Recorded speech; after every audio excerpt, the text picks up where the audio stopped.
पश्चिम बंगाल में एसआईआर पर जबरदस्त सियासी घमासान है। कोलकाता से लेकर दिल्ली तक ममता बनर्जी ने मोर्चा खोल रखा है। ममता बनर्जी पिछले 3 दिनों से दिल्ली में है।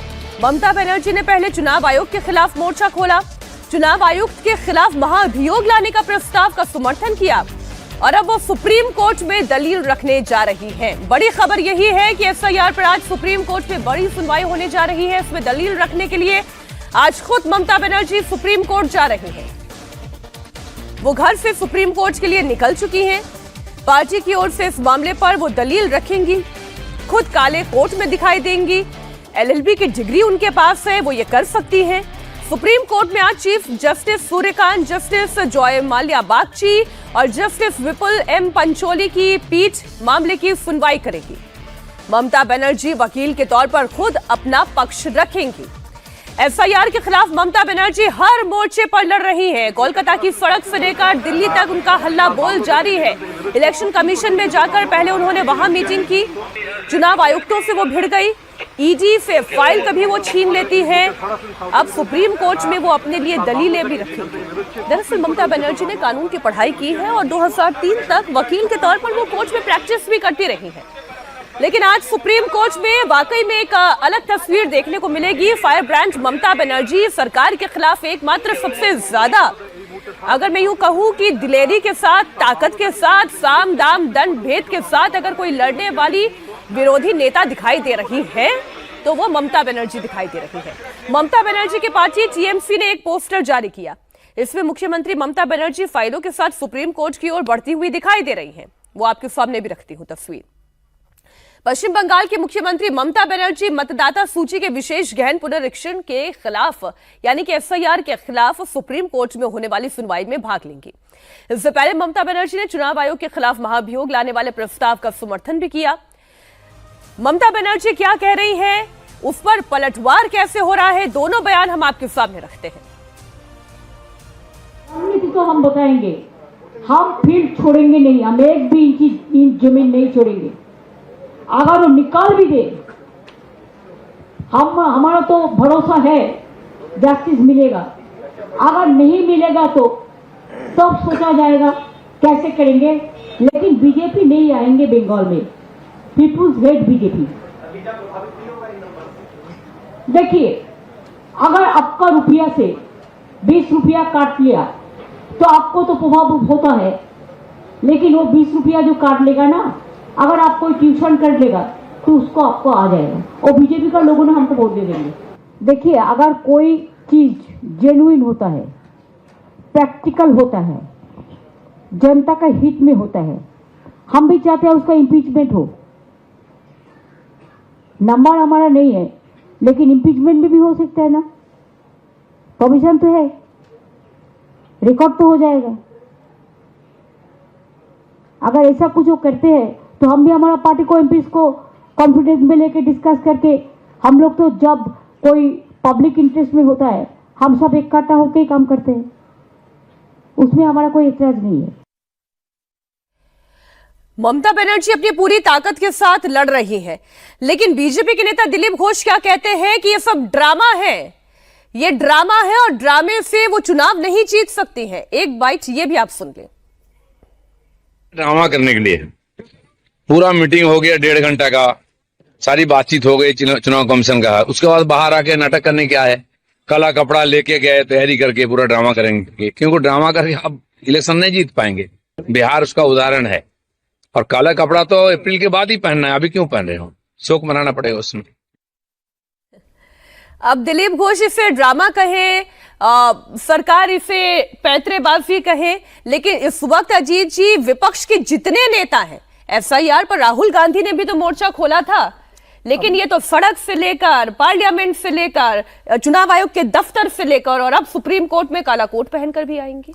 देखिए, हम लोग एसआईआर के तमाम पहलुओं पर कई बार चर्चा कर चुके हैं कि वो नाम कटे 4 कैटेगरी में 58 लाख लोगों के, फिर अनमैप्ड वोटर के 32 लाख, फिर लॉजिकल डिस्क्रिपेंसीज के 1.25 करोड़, ये सब नोटिस गए, वो चल रहा है। सुप्रीम कोर्ट उसकी सुनवाई कर रही है, जो जरूरी होता है सो सुप्रीम कोर्ट कह रही है।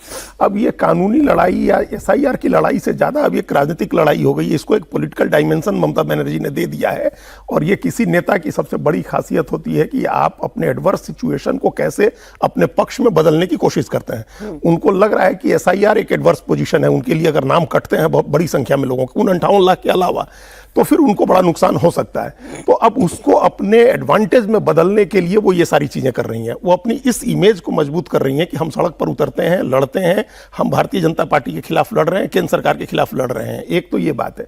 दूसरी बात है कि चुनाव आयोग के जरिए भी वो अपने बाहरी और भीतरी वाले नैरेटिव को जो चला करके वो नरेंद्र मोदी और अमित शाह के खिलाफ राजनीति करती हैं, वो नैरेटिव वो चुनाव आयोग के खिलाफ भी चला रही हैं कि ये लोग आ करके और यहाँ अत्याचार कर रहे हैं, जुल्म कर रहे हैं, लोगों को वोट देने से रोक रहे हैं, और हम उनके खिलाफ लड़ रहे हैं। चुनाव आयोग के खिलाफ भी लड़ रहे हैं हम। चुनाव आयोग एक ऐसी संस्था है, ईडी एक ऐसी संस्था है, वो चली गई थी ईडी के प्रतीक जैन के यहाँ, जब ईडी का छापा पड़ रहा था तो वहां चली गई थी। तो ये भी एक उनके पॉलिटिकल नैरेटिव का पार्ट है। तरीके को अवधेश जी सही कह ले चाहे गलत कह ले, लेकिन उनके उठाए गए मुद्दे को भी आप सही कह ले चाहे गलत कह ले, लेकिन वो लगातार डटी हुई हैं और लड़ रही हैं अपने तरीके से। किस चीज के लिए? सत्ता के लिए। ये बात भी ठीक है। तो ये असल में क्या है? तो सत्ता, सभी राजनीतिक पार्टियां सत्ता के लिए लड़ती है। ये मूल जो लड़ाई है वो क्या भारत में किसी चुनाव सुधार के लिए है?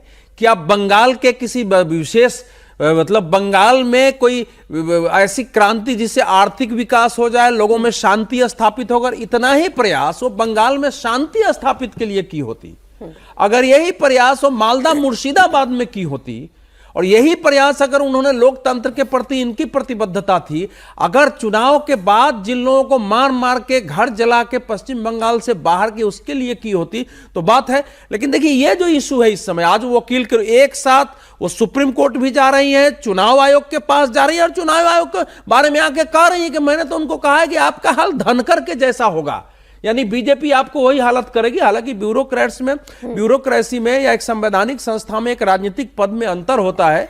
राजनीतिक पद में जा सकते हैं, यहां तो आपका रिटायरमेंट होना ही होना है जी। तो इसलिए अब इस लड़ाई को, जैसा अजीत जी बता रहे हैं और मेरा भी मानना है, लेकिन ममता बनर्जी एक्सट्रीमिटी के लिए जानी जाती हैं कि छोटे भी मुद्दे हैं तो उनको जितना मैक्सिमम आक्रामक हो सकते हो, जितना उग्र हो सकते हो, उस सीमा तक ले जाकर के उसको एक बड़ा इशू बनाओ। और इसके कारण इस समय जो यहां जो मैं ये पूछना चाहती हूं, क्या अवधेश जी ममता बनर्जी डरी हुई है? उन्हें ये डर लग रहा है उनका वोट बैंक खिसक रहा है, उन्हें डर लग रहा है कि ध्रुवीकरण हो रहा है, मुस्लिम वोटों का ध्रुवीकरण एक तरफ वहां पर क्या नाम है उनका, हुमायूं कबीर कर रहे हैं, असदुद्दीन ओवैसी मैदान में है, एसआईआर में वोट कट रहे हैं, ममता बनर्जी क्या डरी हुई है? नहीं, इस ममता बनर्जी इतने दिनों 2006 से अभी तक का उनका जो रिकॉर्ड है उसमें इस शासन को लेकर लोगों में असंतोष है, वो दिखाई दे रहा है। दूसरा, घुसपैठिए वो कहती थी, आज भी बोल रही है, सीमा पर जाकर के घुसपैठिए कह रहे हैं कि हम तो आए थे 20 साल से यहाँ वोट डाले हैं। दूसरा इशू है। तीसरा यह है कि हिंदुओं के अंदर वहां लगा है कि ममता बनर्जी हमारे कष्ट के समय में खड़ी नहीं हो सकती है। और चौथा पोजीशन यह है, उनको यह लग रहा है कि यह हो सकता है कि हमारा कुछ वोट अगर लेफ्ट और कांग्रेस के पक्ष में गया तो फिर हमको दिक्कत हो जाएगी। तो टोटल वोट चूंकि बीजेपी के साथ मैं लड़ रही हूं, ये वहां वो करने की कोशिश कर रही है, और ओवैसी और उसका गठबंधन होता है, वो भी उनको एक, तो सारे भय हैं। लेकिन क्या, लेकिन ये जो चुनाव आयोग का भी जो है ना, अब गांगुली GANGULI और GANGULY, इस पर नोटिस का हमको कारण नहीं लगता है। बनर्जी BANARJI, मैं तो सर मैं तो ये कुछ चुनाव आयोग की ओर से मैं तो सर इस इंतजार में हूं जब ममता बनर्जी काला कोट पहनकर वहां अपनी तरफ से अब दलील देने के लिए सुप्रीम कोर्ट में खड़ी होंगी, तो क्या वो तमाम मुद्दे उठाएंगी जो इतने दिनों से दमदार दस में आप उठा रहे हैं? महाभियोग भी, और वो मुद्दे अजीत जी जो इतने दिनों से दमदार दस में हम भी उठा रहे हैं, जो समस्याएं हैं, जो एनोमलीज हैं, उन पर भी तो आप बात करेंगे ना? हाँ, तो वो तो करेंगे ही। तो लॉजिकल डिस्क्रिपेंसीज का मामला है, मतलब एसआईआर की एनोमलीज जो हैं वो गड़बड़ियां हैं, वोटर लिस्ट की जो गड़बड़ी है वो है।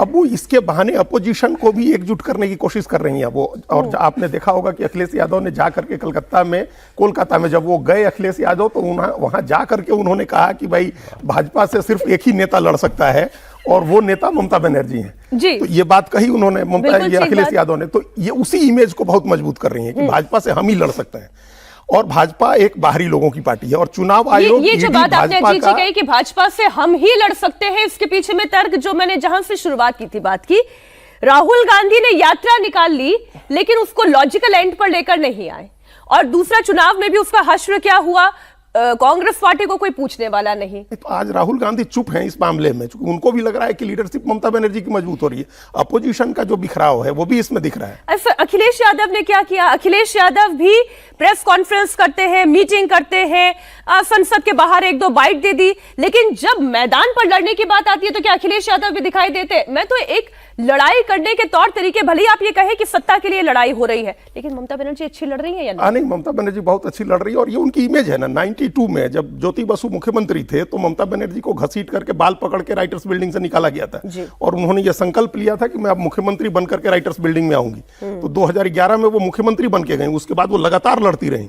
कांग्रेस पार्टी में रह करके उन्होंने लड़ाई की, जब अपनी पार्टी बनाई तब लड़ाई की, और उसी छवि को वो मजबूत करते हैं। वो उनका एक बड़ा, एक ऐसी चमकती हुई चीज है जो उनको हर बार जीत दिलाती है, उनके लोगों को उनके पीछे खड़ी करती है। इस बार भी ईडी के मामले में जो हुआ, और उस समय सबको लग रहा था कि ईडी के साथ जो उन्होंने किया है कोई सख्त कार्रवाई होगी, सरकार भंग हो सकती है, राष्ट्रपति शासन लग सकता है, उनके खिलाफ कुछ हो सकता है, ऐसा कुछ नहीं हुआ।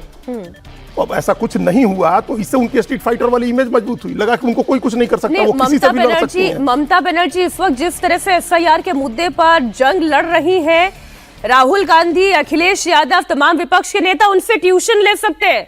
ये तस्वीर आप देखिए, काला कोट नहीं है लेकिन सफेद साड़ी के ऊपर काली शॉल जरूर है, सफेद साड़ी है, सफेद उनका ये हाफ जैकेट है, और उसके ऊपर काली शॉल ओढ़कर चश्मे का फ्रेम भी काला है। ताकत जो है वो ममता बनर्जी दिखाने की कोशिश कर रही है, अपनी फायर ब्रांड इमेज के लिए वो जानी जाती है, वो महाभियोग लाने की कोशिश में। दीदी कुछ मोर्चा उनका कलकत्ता से लेकर दिल्ली तक का है।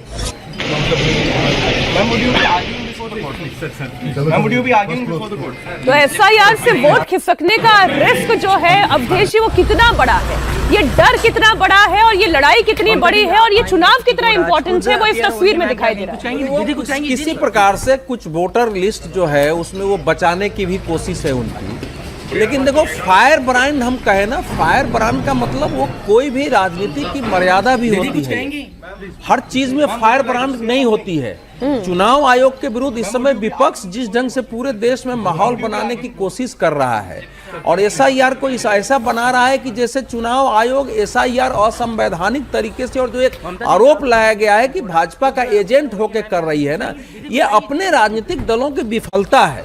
और जो आपका एक प्रश्न था, देखिए इस समय देश में एक दो नेता ही ऐसे हैं जो सड़क से संघर्ष करते हुए राजनीति के शीर्ष तक आए हैं, जिनमें ममता बनर्जी है। इस समय सभी पार्टियों में ऐसे नेताओं का नितांत अभाव हो गया। अखिलेश यादव पारिवारिक विरासत के कारण बने, संघर्ष का न कोई अनुभव है न पृष्ठभूमि है।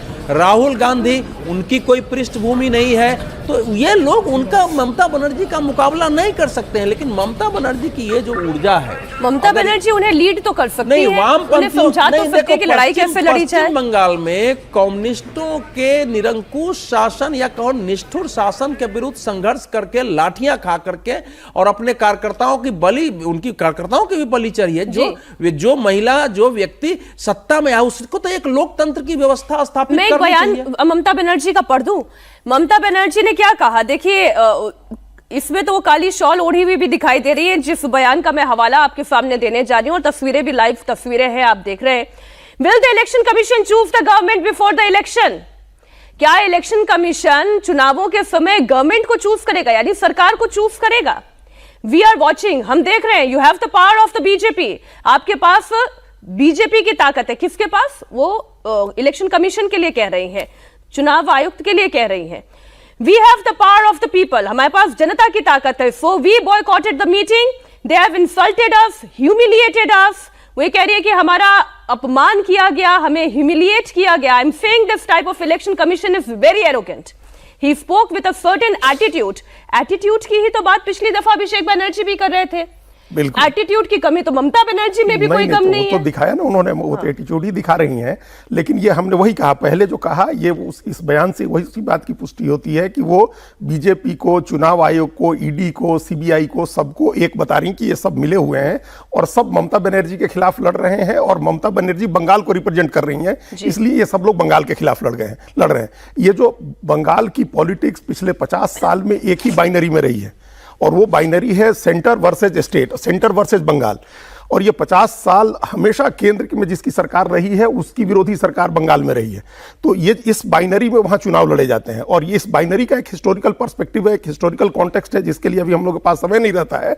अन्यथा ये नवाब सिराजुद्दौला से मीर जाफर के का जो कंट्रास्ट है, जो वहां की किताबों में पढ़ाया जाता है, वहां से ये बाइनरी चली आ रही है। बाहरी भीतरी का, गद्दार और बंगाली होने का, ये एक बाइनरी वहां चली आ रही है। पॉलिटिक्स हमेशा इसी बाइनरी में होती है। नहीं, बाहरी भीतर आए कैसे, सवाल तो ये भी है ना, ये बाहरी भीतर आए कैसे? आप फेंसिंग करने नहीं देते, सरकार आपसे कहती है कि भाई, अमित शाह ने कहा था ना कि लैंड हमें नहीं चाहिए, लैंड तो बीएसएफ को चाहिए, आप उसको दीजिए, आप उसको भी तैयार नहीं है लैंड देने के लिए। देश में ममता बनर्जी एकमात्र मुख्यमंत्री हैं जिसके खिलाफ कोर्ट ने सबसे ज्यादा स्ट्रिक्चर पास किया है जी। सबसे ज्यादा स्ट्रिक्चर करने वाली हैं, और कोर्ट में अभी जा रही है। जब कोर्ट फैसला देता है तो कोर्ट के बारे में वो क्या टिप्पणी करती है, ये देखो। कोर्ट के विरुद्ध वहां धरना प्रदर्शन होता है, हाई कोर्ट के जज के लिए काम करना वहां कठिन हो जाता है। तो सवाल यह है कि ममता बनर्जी कौन सी पॉलिटिकल कल्चर स्थापित कर रही हैं, और चुनाव आयोग को और सारी संस्थाओं को कहना, आखिर एसआईआर के बारे में सुप्रीम कोर्ट भी टिप्पणी कर चुका है, यह भी विषय सुप्रीम कोर्ट देख रहा है। सुप्रीम कोर्ट पूछेगा कि आप ये जो टिप्पणियां सब आप पढ़ रही हो, लेकिन सुप्रीम कोर्ट के रिकॉर्ड में है, तो सुप्रीम कोर्ट पूछेगा पश्चिम बंगाल में भ्रष्टाचार के जितने मामले हुए हैं, वो सारे मामले अंततः हाई कोर्ट के आदेश के आधार पर एफआईआर और उसमें छानबीन हुई है। किसी को एफआईआर नहीं करने देना, किसी की जांच नहीं करने देना, तो उसी का एक प्रोसेस है कि वहां वो रुकती हैं। तो अब यहां आकर के चूंकि गांव-गांव में एसआईआर कैसे कर रहा है चुनाव आयोग, तो उनकी एक वृत्ति दूसरी भी है, उनकी एक वृत्ति भी है कि वो उनके डेमोक्रेसी जो है ममता बनर्जी केंद्रित डेमोक्रेसी है। तो ममता बनर्जी केंद्रित डेमोक्रेसी में उनको वहां किसी भी एजेंसी का कार्य जो उनके इच्छा के अनुरूप नहीं है, वो सहन नहीं करती है। उसमें कोर्ट भी शामिल है, उसमें एजेंसियां भी शामिल है, उसमें दूसरे पॉलिटिकल पार्टी भी शामिल है। नहीं, वो ये कह रही है ना कि all are junk, all are life, यानी सब कुछ कचरा है, कूड़ा है। आप ये बता रहे हैं कि इतने दिनों से जो चुनाव आयोग मेहनत कर रहा है, जो एनामोलीज ठीक करने की कोशिश कर रहा है, मृतकों के नाम नहीं हटाए जाएंगे। क्यों नहीं हटाए जाएंगे? जिन्होंने अपना घर बदल लिया है, जिसने वो डिस्ट्रिक्ट छोड़ दी है, जिसने वो राज्य छोड़ दिया है, उसका नाम क्यों इस लिस्ट में होना चाहिए, वोटर लिस्ट में? और इसको सुधार क्यों नहीं करना चाहिए? ये सवाल तो पूछे जाएंगे। लेकिन उसका दूसरा पहलू यह भी है कि विपक्ष का जो राजनीति का तौर तरीका है, किसी भी मुद्दे को उठाना, हवा में उछाल देना। राहुल गांधी ने क्या किया?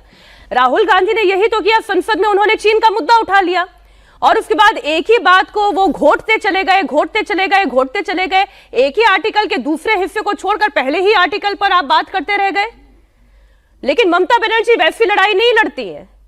ममता बनर्जी कोई लड़ाई लड़ती है तो उसे उसके अंजाम तक पहुंचाने के लिए लड़ती है। ये फर्क है राहुल गांधी में, ममता बनर्जी में। ये फर्क है अखिलेश यादव, ममता बनर्जी में।